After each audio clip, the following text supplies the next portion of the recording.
uratti daaksifame ittoo foona caalu hundeessatiin godhame hin nyaannu jiraan du'aan oode nuti hima baafanna gumaa koode waleen ormaa sirna ofiif kaatti dhalee maalimaa wajjin kaatti.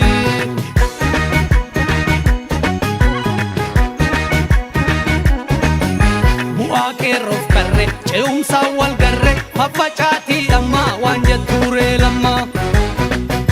shanee fi abaa'oo OLF fi kafaa'oo hin barreenaa bartuu Oromoodhaa martuu teephamaa mollite suphuuf yaaluu cite qeeduudhaa galmaa godhuuf qeeraa qalmaa shaggarii fi dirree dhabuu waan hin jirre ifannee qulqulchuu alagaan hin bulchuu.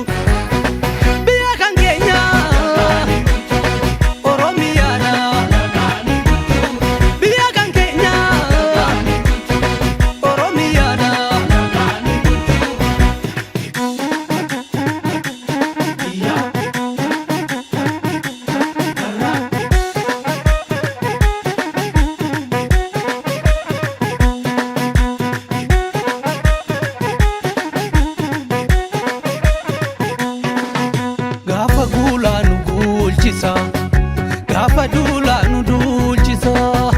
waan galgala abbaa eeggatu yoo beekkatan guyyaan beekkatu goonni diinaan girree bu'a gaafa xiiqii sabaaf du'a gaafa roorro ilmi dhiiraa gaafa xiiqii ilmi dhiiraa namni Oromoo taatee qawwee ormaa baattee si gaafata seenaan yoo saba kee waraante Mustafaa Huseen ta'ii ofiin beeki waraana baattee uummataan eegi badhoofdoo soolee akeeka kaffaaloo miilatti dhabuu beeka abbaan gadaa beenuu bishaan mataa yaa'a dhaabata waliin laala sabaaf turreeka diddan Oromoo manni lama beeka manneenidhaaf mana kiraa deegaa kun dagala kun biyya ormaa keessa walitti qaba harka'ee wal keessa.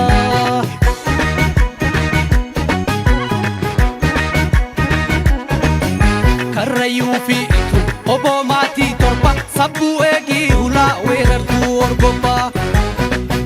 diinagdee nu cabsu soodareerra marsu hayyuu keenya hidhaa hin barbaannu.